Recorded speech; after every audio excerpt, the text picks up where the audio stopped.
Hello, and welcome to another edition of Mecha Gaming Community. My name is Kevin Jacoby, one of the owners here at Mecha Games. In today's episode, we're going to talk all things Star Wars trading game. Well, actually, we're not talking all things Star Wars trading game. We're going to talk about the two-player starter deck. And there's only one person that I would ever count on bringing forward anything about Star Wars, and that would be my business partner and my brother from another mother, Brad. So, welcome, Brad. Hey guys, how's it going? Very good. Anyone who's been to the shop probably has seen my face before. Yeah, so good yeah. to see everybody again. Very good. Super Very excited. Just pull yourself over towards me here so you get more centered in your space. Super excited to talk about Star Wars Unlimited today. We just launched the game over the weekend, and it was a smashing success. At the moment, we are currently sold out of the product, but we are going to be bringing some back in soon, and we're hoping to do organized play for it. I think we were even surprised with just how crazy it's gone. So we'll get into that a bit more over the course of this episode. And I think we have some more unboxing of the product to do as well. So excited to get into that with you guys. Yeah, so we got our allotment in last week for the pre-release party and the event that were happening over the weekend. We had our Saturday night. So we had 8 people come in, buy the pre-release kits, and try it out. Now, when you called Monday to get the next wave, first thing, what did they tell you? So I talked to our distributor. Unfortunately, we can only get it from one. It is an exclusive product. And they told me that they actually sold out within a 24-hour period. I had talked to them late on Thursday because I was concerned about getting more product. But they had actually reassured me that they should have enough to carry them through the weekend. And it turns out that was wrong, unfortunately. So they actually said it was one of their fastest, if not their fastest selling TCG of all time. And they sold out that day.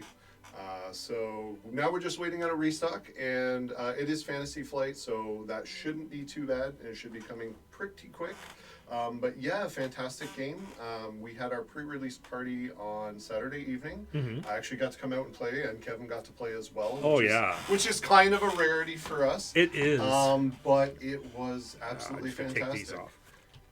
Yeah. So yeah, we had an absolute awesome time.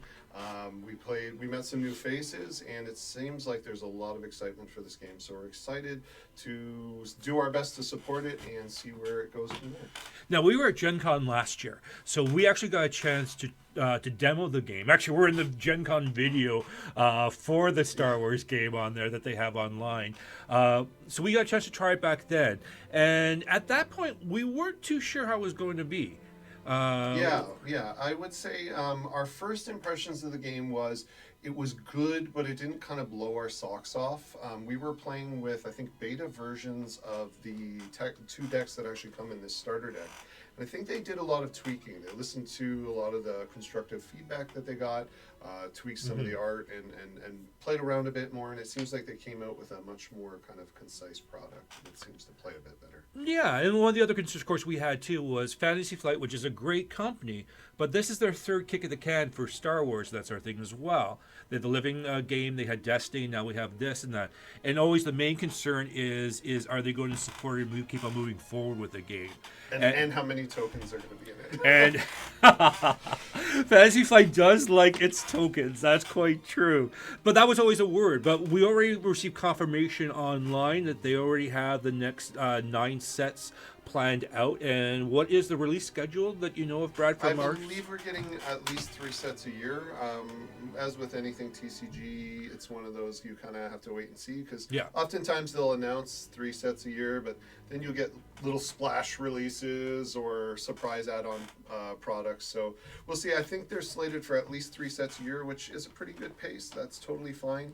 That's not too untenable, and I think especially if people play multiple TCGs, that makes it a little bit more approachable for them, so that they're not constantly on the treadmill. Right. And like, you're a huge Star Wars fan and that sort of thing. So we played it. We saw a bunch of cards. Like since you're a kid, you grew up with Star Wars stuff. Yeah. Star Wars was definitely one of my ultimate favorite fandoms when I was a little kid. I read Pretty much anything Star Wars I could get my hands on, all the expanded Legends novels and all of that. I've seen pretty much every Star Wars product I think that's available, read some of the graphic novels, played every video game. So yeah, I'm definitely a Star Wars fanatic, and I was pretty impressed with the product so far. Like everything I'm seeing really does seem to capture the flavor of the characters and the essence of that universe so far. So I'm also excited to see where we go from here, how we maybe expand into some of the other eras and see what that looks like and adds to the game. Yeah, because our company started out Six Squared. We started out by doing convention things and making games up and that. So we read a lot. Like I collect rule systems and that, and you develop different games for one-offs for a lot of the work that we do. The important thing for a game system is not only have good mechanics, but the mechanics match the theme. So I know That's been one of the things I've been actually really impressed with some of the other Star Wars games on the market right now. Shatterpoint in particular. Now Shatterpoint's a sister company, Atomic Mass Games, Yep. to Fantasy Both Flight. both owned by Asmodee. Got So it, they're under the same umbrella in a way. But Shatterpoint seems to have just been growing from strength to strength. So I think the Star Wars franchise so far seems to be in pretty good hands right now with Asmodee and how they're handling a lot of the different products without stepping on each other's toes. So. Okay. Yeah, well, and we'll definitely be in the future doing videos because the community channel here is not only about card games or about any sort of specific game, but it's about the games being played in the community. So I'm sure Shatterpoint definitely, with the popularity in the store. We've got some awesome community members Yeah. that are really kind of leading the charge on that. So we're hoping to get a lot of fresh blood into the organized play scene. We've already had one successful event. I believe we had 12 players for that. So that was huge. I know the community's been really clamoring for it, and we're hoping to translate that over to Star Wars Unlimited. Everyone that came out to the pre-release seemed to have an awesome time, and I've already had a number of messages over the course of the weekend asking, when are we getting more product in? What's going to be the organized play situation? So we're still working out all those details, and we'll be announcing all that as soon as we get that stuff ironed out and have more product in hand. But I suspect that next wave of product will also probably go pretty quick. So if it's something you're interested in, please don't hesitate to stop by the shop. Let us know. If you want, we can take pre-orders for the next wave, and we'll go from there. Okay, and how do people find out about the events that we have here at the store? The best place to follow anything we have going on right now is currently would be through our Discord. So I invite everybody to go on over and join our Discord. The link should be posted in our about, as well as under the description of this video. And also you can find that link directly on our Facebook page as well. So. Perfect. Okay, so lots of ways to connect with us, lots of ways to connect with the other people in the community, which is even more important for that. So why don't let's start taking a look here then at our at the box stuff. So this first video we're going to do on Star Wars is going to be an unboxing of the two-player starter. We're going to go over the rules on that, how we know it. Like I said, we'll probably get a lot of things wrong, or not know all the details games. yet. I think we'll get the rule part. We'll be confident enough in, but be able to talk about what's happening there and give you the basic overview. I think we'll be able to bring some in-depth conversation about deck building. That's not this video. This video is about opening up and seeing what's in the box. That's the main thing we want to try to do. So why don't you open that one up, Sure. Brad? So Let's see this what we is have the here. two-player starter set that you get. It is the best probably introductory product if you're interested in getting this game. It's going to come with two fully constructed decks, allowing two players to play the full version of the game. On the back, it has your different deck listings, so Luke Skywalker and all the contents of his deck, as well as Darth Vader. The other good thing about this is if you did decide to buy boosters, the deck lists are listed, so you could completely reconstruct these decks. Not completely. Not completely, because there is a couple of exclusive cards, but especially too, if you do decide to make some alterations to your deck, you're able to find out exactly what's in it if you wanted to return it to its original form. It's also going to come with all your tokens that you need to play, quick start rules, and it is going to come with some fold out paper versions of your play space, so your deck mat. And that's going to just kind of help you to visualize where the different zones on in the game are. You don't need it, but it helps, especially if you're just learning the game. Okay. Yeah, bring it up close to the camera so people can do a screenshot there, see the different cards in there. So there's 10 exclusive cards in this one. So the only one I know that are doubles. So you can have a maximum of 3 cards in your deck of any one card at this time, at least. So they have 3 of Luke's lightsaber and 3 of Vader's lightsaber. Then the other 4 cards, as far as I understand, are individual cards that are in here. So yeah, Yep. let's take a look and see what we got. The Luke and the Vader exclusive cards, we've seen them up close. They are both foiled, and they're actually quite nice. Nice. All right. So first things first, what do we got in have our we have. I'm gonna guess these are the 2 exclusive posters that come in the box set. All right, let's open those up and see if we can get those on camera for So people. it has your play mat. All right. Play space, as you can see, so it's going to show So- you where to place your different decks. And then on There the back, we go. it actually has a full art of Darth Vader, the Alright. Darth Vader card. And then likewise, it comes with an additional one, the same thing, Nice. So but it's it's going to have your references. Luke Skywalker full art. Oh, nice. So Luke Skywalker and Vader has reference, round structure setup. You have your initiative. And you have your different areas. One thing I think for capturing theme I really liked about this is basically what you're doing is you have your leader. So you're taking an iconic character from the Star Wars universe, and that's a person, and then you attach them to a base. And the object of the game is to destroy the other person's base. So think Empire Strikes Back, destroying like the Rebel base on Hoth sort of idea.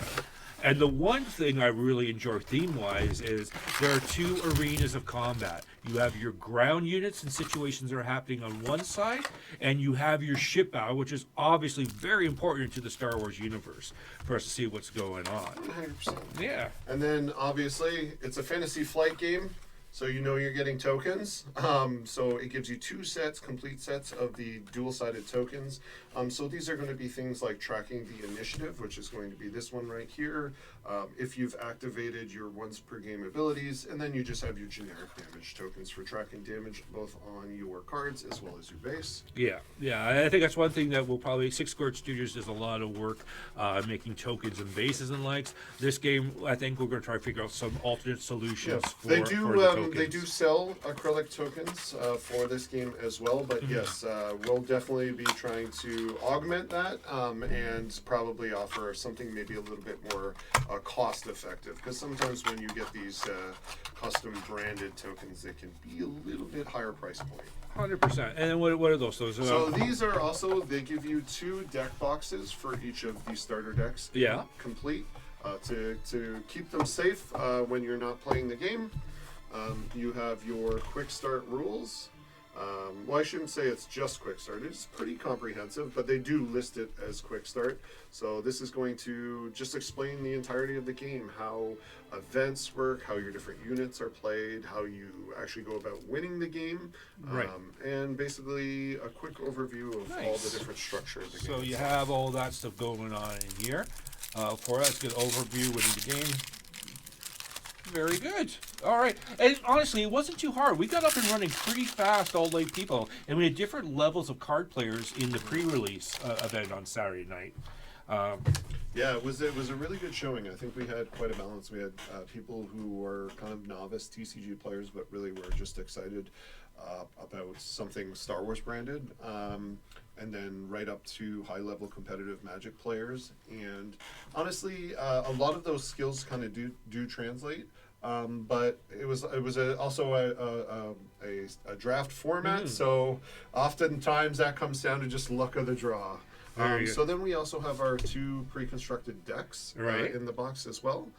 So this is the Darth Vader deck.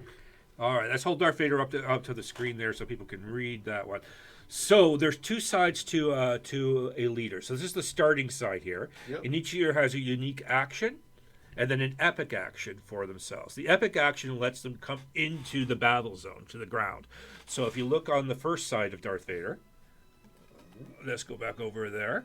What you'll see is his action there is you see him having to pay a resource. Now, a resource in this game is really simple. You're not buying lands, folks. You're not buying extra cards that are just going to take a place in your booster pack openings.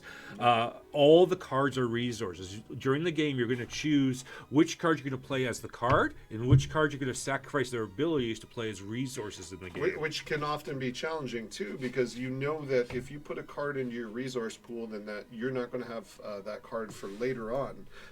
So oftentimes it can mean sometimes you might even be sacrificing high-end endgame cards in order to get your stuff out faster at the beginning of the game. So it's a bit of a juggling act, but it makes for a compelling game. Yeah, so with Vader itself, you know what type of deck you're going to be building because each character has 2 symbols attached to it as well.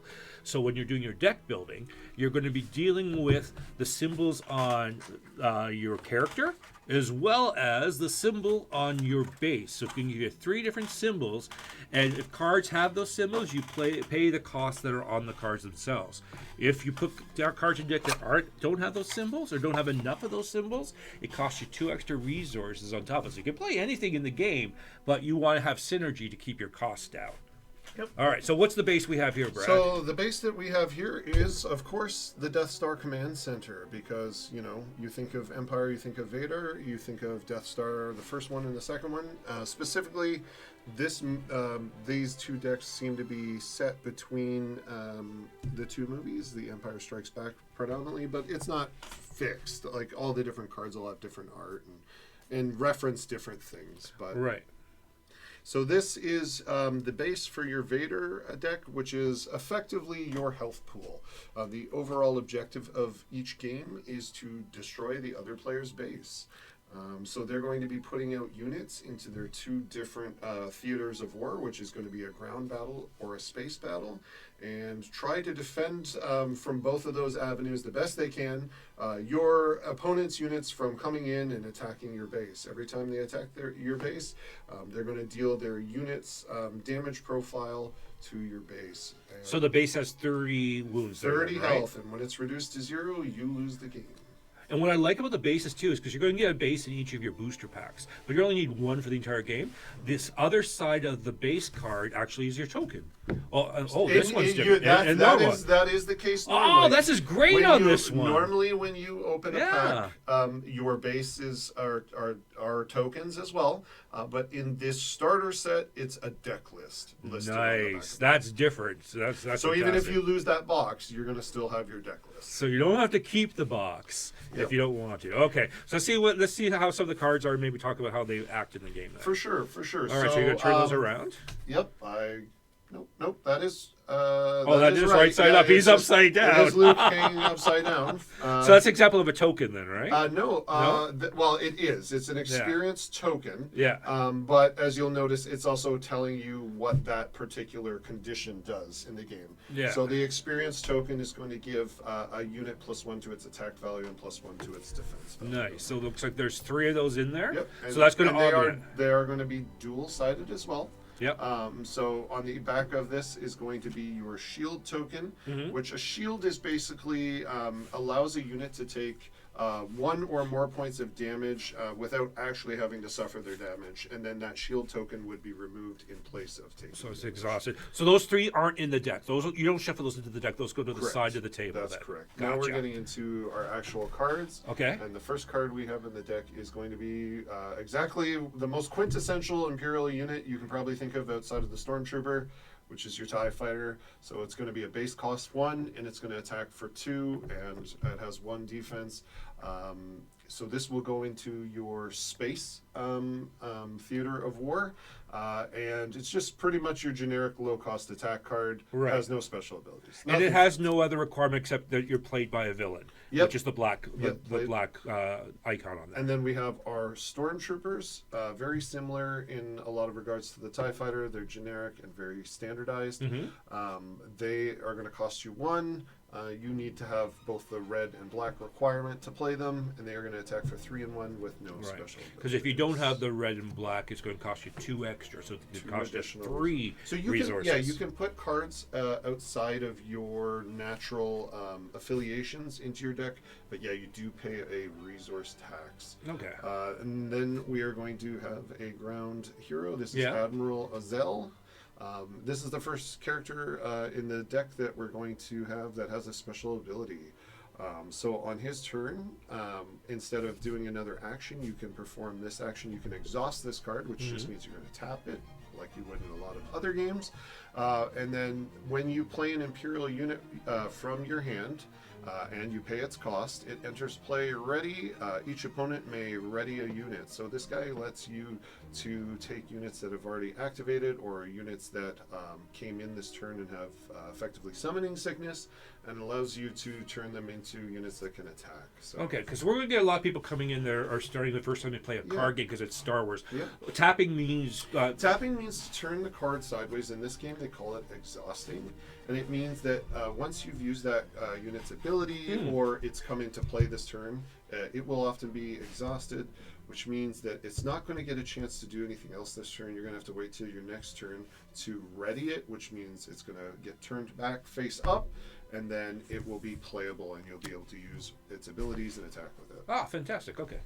Then we're going to have our First Legion Snow Trooper. Nice. I really like the art on this. I do. Clean. There's some really good. There's some art here I find a little wonky, but that art is subjective. So of course, this is actually in my personal opinion, this is great little two cost attack unit. Yeah. So it's going to cost you 2 to bring in. It's going to attack for 2 attack and 3 defense. But the best thing is whenever it's attacking a damaged unit, it's going to get +2 to its attack value. So it's going to go to attack 4. The other cool ability it has is Overwhelm. If you're familiar and have played Magic, it would be very similar to Trample, but in simplistic terms, what it means is every point you do in excess of damage to that unit is actually going to go onto your opponent's base. So if you kill something that only has 1 health, it's going to they're going to transfer over the remainder of the damage. So the additional 3 would go onto the base itself then. Yeah. Oh, I'm finding so. I think we're figuring out then red is very aggressive. Yes, generally a lot of, from what I've seen, and Yeah. keep in mind that's limited, all the cards are kind of tied to similar themes and play styles. Red does seem to be straight up focused on just damage dealing. Yeah, That's pretty familiar thing when you're playing any TCG though. You often have overages and and red is in Magic and that's the fire aggression decks and that sort of thing, right? Okay. So, all right. Sorry about that, folks. All right. Perfect. All right. Next card we got there. Then we have Admiral Mahdi. When defeated, you may ready a black unit, which means if this guy dies, your opponent's going to pay for it because it allows you to turn one of your units back into active play or to ready a unit that just came in this turn. So when units come in, they come in ready to go then? No, they come in exhausted. So basically, oftentimes a unit has to come into play and it's going to sit for a turn before it has a chance to attack or activate its abilities. Now, with any game, you're always going to have units that break those rules. Sure. Okay. I was going to say, I was half expecting to pull a card with Ambush next. All right. But the next card we have is going to be our Snow Trooper Lieutenant. Yep. And that is when played, you can attack. You may attack with a unit. If it's an Imperial, it's going to get +2 to attack. So basically, when this guy comes into play, he's great for commanding your Stormtroopers or your other Snow Troopers to then attack, and they're going to get a bonus when they do so. All right. Got it. Then we're going to have our Viper Probe Droid. When played, you can look at an opponent's hand.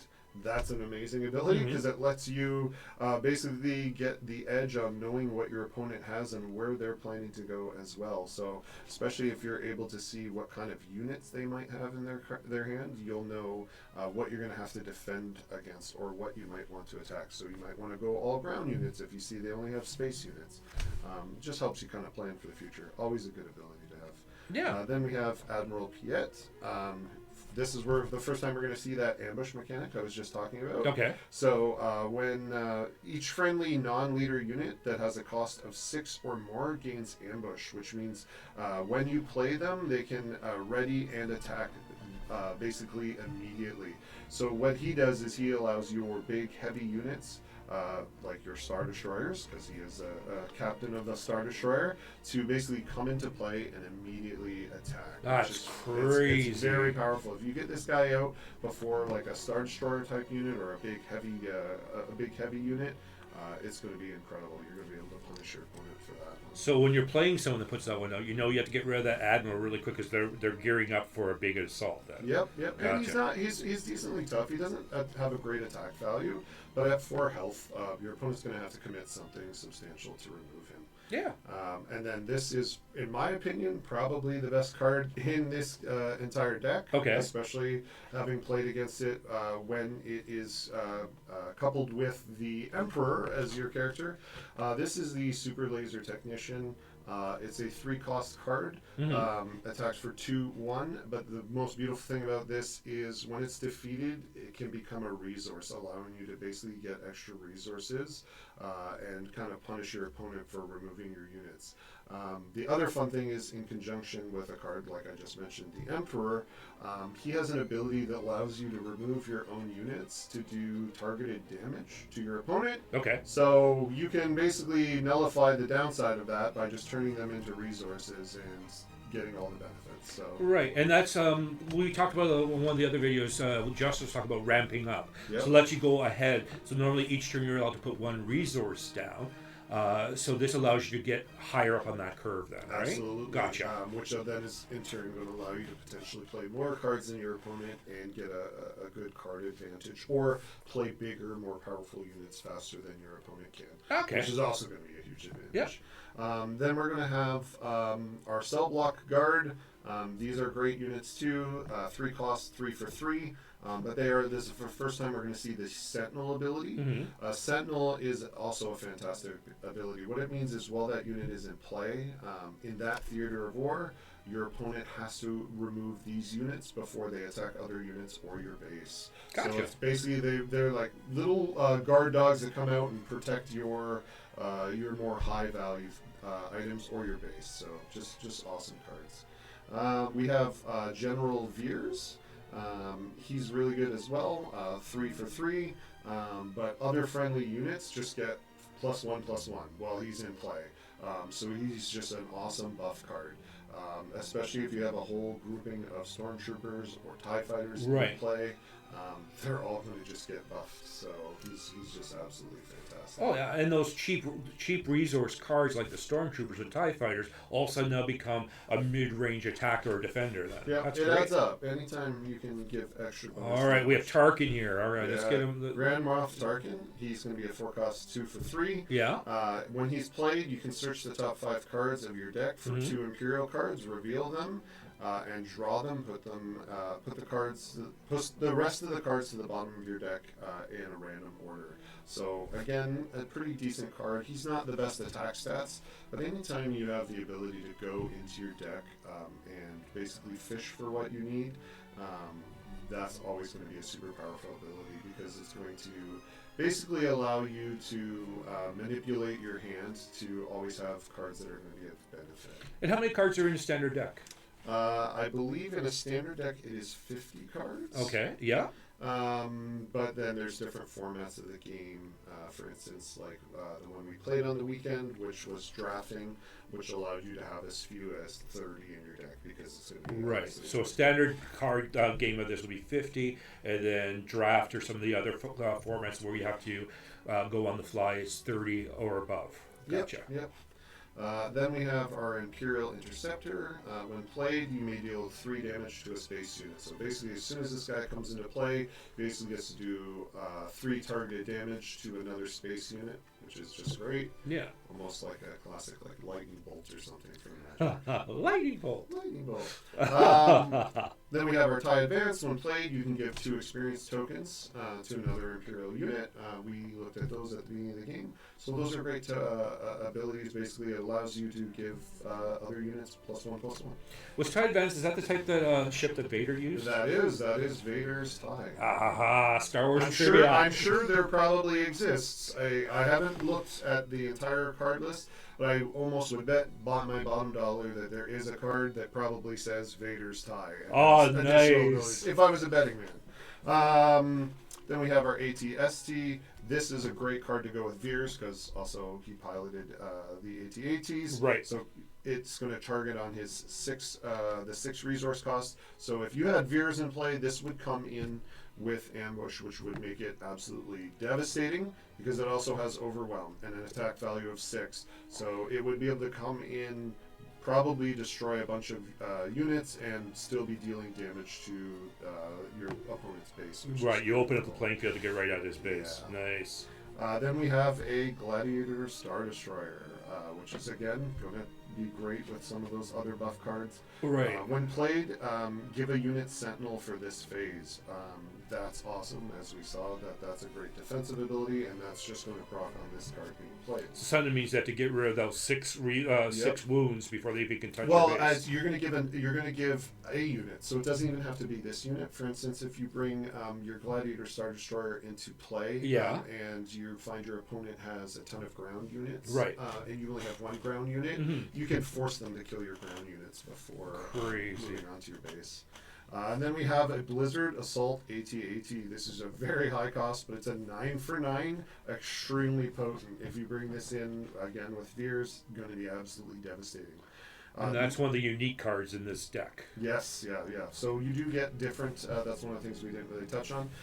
As with any TCG, every card has a rarity applied to it. So it's going to be C, U, R, or L. And that's going to be common, uncommon, rare, and legendary. Gotcha. I'm sure there's probably...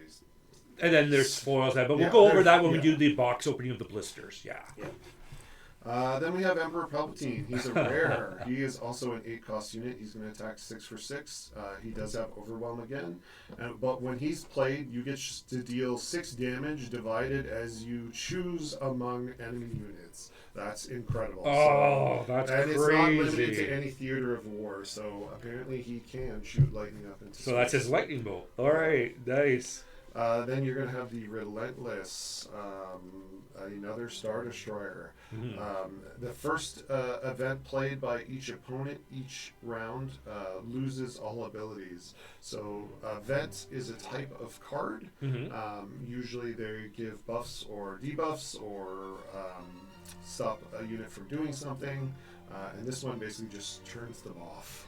Okay. And there are a lot of things they said, like Imperial and that sort of thing. So in the middle section there on that card, it says what type of things are. So Imperial, Vehicle, and Capital. Yeah. All right, and gotcha. then we have upgrade cards. So these are cards that will get attached to units and give them basically permanent buffs while they're in play. Sometimes they can be temporary, but this one is a permanent buff. So you would pay the cost, you would attach it to a non-vehicle unit, and then when it's played, if it's attached to a unit that's Darth Vader, you can deal 4 damage to a ground unit immediately. It's also going to get +3 attack and +1 defense. So devastating card. For 2 costs, that's a fantastic attack card. If you happen to play it on Vader, it's even more brutal. And what I like how they did those buff cards is you slide them underneath and you have the pluses right underneath it. So it's easy to keep track of who has what. Yeah, very easy to read. Yes, So I like it's that. great. And I believe this is one of the 2 exclusive cards that's in. Yeah, there's 3. There's 3 free copies of that in there. Yeah, and then we have Recruit. Yeah. Oh, okay. So this is going to allow you to search the top 5 cards for a unit, reveal it, and draw it. So that's fantastic too. Just ensures that you're going to get a unit card to play when you need it. Nice. We have Force Choke. This is an event card that we talked about. So it's usually a card you pay the resource. It'll happen one time and then it will go away. So if you control a force unit, this event costs 1 less to play, so it's only going to cost you 1 resource, and you can deal 5 damage to a non-vehicle unit. That unit's controller draws a card. Nice. So basically it lets you choke something to death. Then we have resupply. Put this event into play as a resource, and it's exhausted. So again, another card that lets you ramp. Just lets you get more resource out quicker. So it's a bit of a sacrifice because you're going to pay the resource cost up front. But if you're planning on having big units end game, you want to get there as quickly as possible. Gotcha. You have Open Fire, another event card, just very simplistic. Deal 4 damage to a unit. Always good, though. Again, clearing that path to get to the base. And not limited to space or ground units. So if you're getting overwhelmed in one theater of war, kind of lets you jump over to the other side of the table and have a little bit more influence. Perfect. We have a Gambit. Gambits are usually powerful abilities that, just like it sounds, is kind of a gambit. It might do something amazing, it might not. This one's going to deal 7 damage to an enemy unit unless its controller says no. If they do, draw 3 cards. So you're basically giving your opponent a choice. They're either going to get something blown off the table or they're going to allow you to draw 3 cards. In that instance, I personally feel like I'm always just letting them nuke my unit. Oh, yeah. 3-card draw is absolutely devastating. Yeah. And then we have maximum firepower. A friendly Imperial unit deals its damage equal to its power to a unit. So basically, it allows you to just shoot a unit's attack value without having to take any damage in return. Yeah. And then another friendly Imperial unit deals damage equal to its power to the same unit. So you basically get to do it almost twice and just absolutely hammer somebody without taking anything in return, which is fantastic. Nice. And then the last card in the deck is going to be Overwhelming Barrage. It is going to be an event. You're going to give a friendly unit +2/+2 for the phase. Then it deals damage equal to its power divided as you choose among any number of other units. So that's absolutely insane. Wow. So you can clear away the chaff really You can easy. clear, with that. especially if you put it on a big unit like a Star Destroyer, as Right. pictured in the art. That would bring you up to like an 11 attack, and you could just deal that damage as you see fit with no repercussions. That's crazy. So that was the Vader deck, and kind of gives you an idea of what you're looking at in a starter deck, and just how all the cards come together to form the play experience. So you're going to have units, you're going to have event cards, you're going to have buffs and upgrades, and all those add-ons. And generally, the colors are going to dictate the play style. So with Vader, this is a very kind of aggressive, in-your-face deck.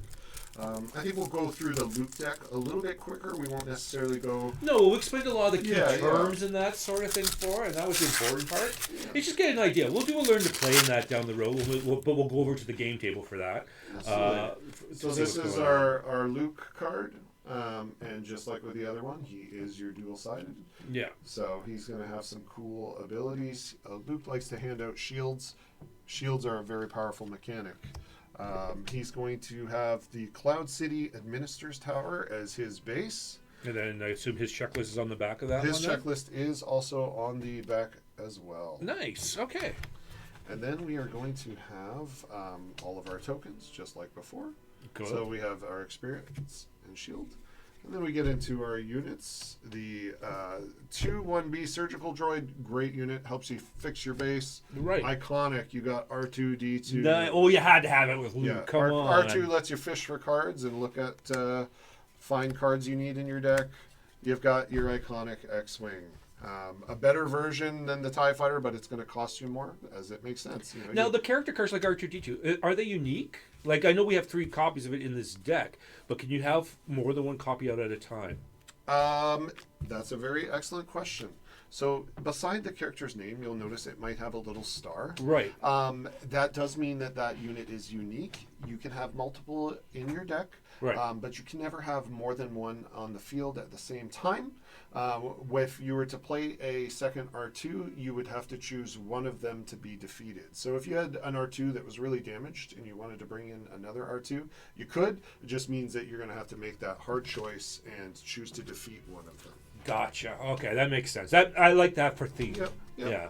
So lets you have, your favorite heroes on the table at all times kind of thing, but you still can't just go heavy on just having... It also doesn't make sense because there's not... No. I know they're owned by Marvel, but this is not the multiverse. Exactly. Oh, look. There's his counterpart. So. Oh, okay. There we go. Yeah, that's nice. Yeah, so he's pretty good too. We may even see some Han Solos and Chewbacca show up. We'll see. Who knows? We've got Rebel Pathfinder. This is the first time we're actually seeing the Saboteur ability, which is fantastic. If I can get it on camera. So Saboteur allows you to ignore shields and Sentinel. Very, very powerful ability. Oh, so you can get damage directly to the base, regardless of what they have out front. Nice. Yeah, then we have a restored Arc 170, so something from the Clone Wars era, but the Rebels were notorious for taking their old dilapidated junk and refurbishing it. Then we have Princess Leia. Yeah. She's just a good overall unit, 2 for 2/2, but she allows you to ready a resource or an exhausted unit, so very versatile card. Nice. As befits the character. We have Rogue Operator, fantastic card. For 3 cost, it's going to have Saboteur, and we're also seeing a new mechanic, Raid, for the first time. Mm-hmm. Raid just means that on the attack, this card is going to be more powerful than its base. So it's going to get +2 to its attack value whenever it attacks. We have Fleet Lieutenant, who's going to come in and buff your other units, which is always good. Then we have Wing Leader, so a better version of the previously listed X-Wing. This one's fantastic because it gives out 2 experience when it comes into play. And can characters have more than 1 experience token on them? Yes, you are not limited. I believe, I don't think there's any limit to how much experience a character could have. I could be wrong, but I'm pretty sure that's the case. Okay. Then we have Yoda, again, another unique. And then we have Restore as now here. Restore is also, this is the first time we're going to, the droids, the very first card in this deck also had Restore. Yeah. Restore just means whenever this card attacks, you're going to heal your base too, which is fantastic. Keeps you in the game longer. So Cloud City Wingguard, got Sentinel on there, great ability. System Patrol Craft, Sentinel, lots of shielding, lots of Restore in this deck. So we're seeing how the colors kind of play very differently. Very defensive, reactive deck. It's fun how the colors kind of match up to the colors of Magic. Like this feels like a blue Magic deck. Mm-hmm. And then we're going to have a little bit of yellow in here as well. So we have I'm not even going to try to, Aztec Liberator Gunship. Probably butchered that name. We have General Dodonna. Other friendly units get +1/+1, so he's very kind of like your Tarkin character from the last deck. We have Snow Speeder. This has got Ambush, always a great mechanic. Means you're going to get maximum damage out of this card because as soon as it comes into play, it's going to be attacking. There's Chewbacca. We knew he was going to show up at some point. There is. So Chewbacca is also great because he's going to have Sentinel and he's got a high health value, so opponents are going to have to attack him first. Other fun thing, if they attack him, you get to ready him, which means he's going to be able to fight. Sounds like we have something. All right, guys. So the next card we have up is going to be the Vigilant Honor Guards. Another mid-ranger at cost of 5. It's a 4 for 6, so great defense, and another unit with Sentinel. As we talked about before, Sentinel is going to be amazing for protecting your critical units and your base. Very defensive deck. Oh, look. Oh, very good. More Sentinel. Obi-Wan. Okay, and great. The iconic character of Obi-Wan Kenobi getting ready to duel Vader in that hallway. How appropriate.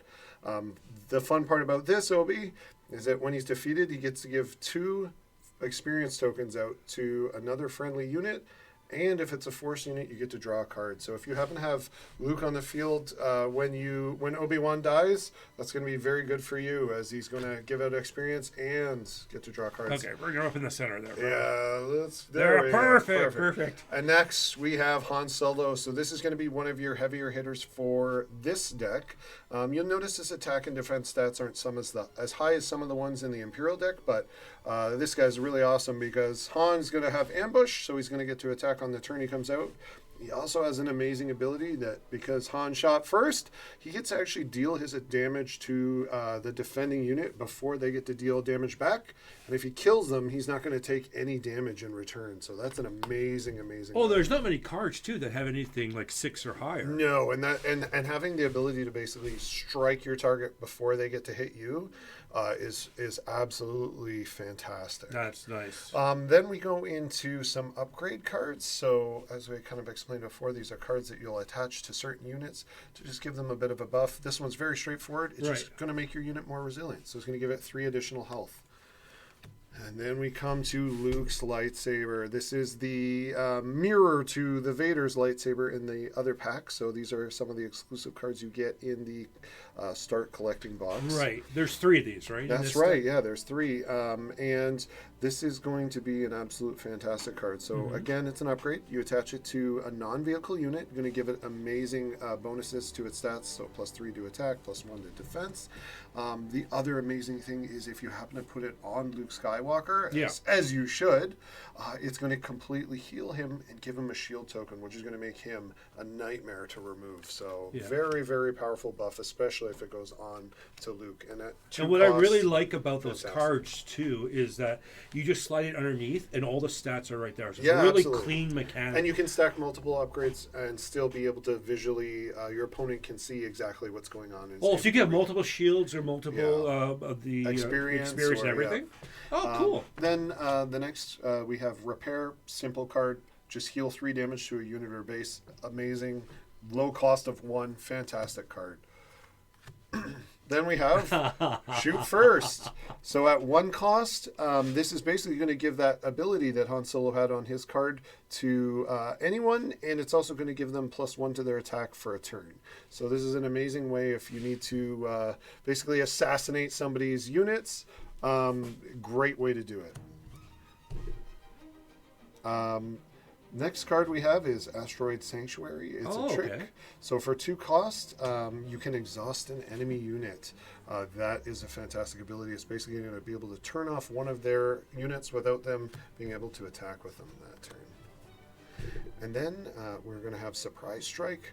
This one is just going to give you a nice +3 attack bonus for 1 turn. So really soup up your attack capabilities there. That's great. Fantastic. Okay. Waylay. This is one of my favorite cards in yellow so far that has been revealed. For 3 cost, it lets you just return a non-leader unit to your opponent's hand. So especially those big A-cost units, for 3, you basically get to put them back in your opponent's hand. He's got to cast them again. So I personally really enjoy that one.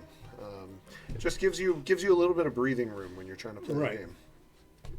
And then the last card in the deck is Vanquish for 5. This allows you to defeat a non-leader unit, and it's not keyed to anything. So literally it's just a removal card for 5. You can remove any non-leader in the game, which is always amazing. Anytime you can control what your opponent's trying to do, fantastic. Well, that's really good. So, like these decks here, they're pre-constructed. They show you how to do the balance of everything that's going on. So it gives you a good idea how to go. Who do you think this product is geared towards?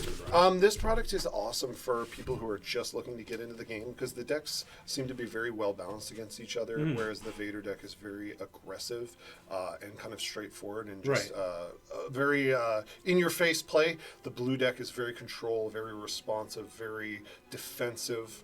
So should give an awesome play experience right out of the box to people being introduced to the game. Yeah, like all good card games then. There's variety of style. So as when we go and open up and see the other cards in the full set, we'll see other gameplays besides these guys. Yeah, absolutely. So then we'll start to see a lot of those other colors and how they play and what they bring to the table, as well as maybe what you would want to introduce into these decks to make them your own and make them unique.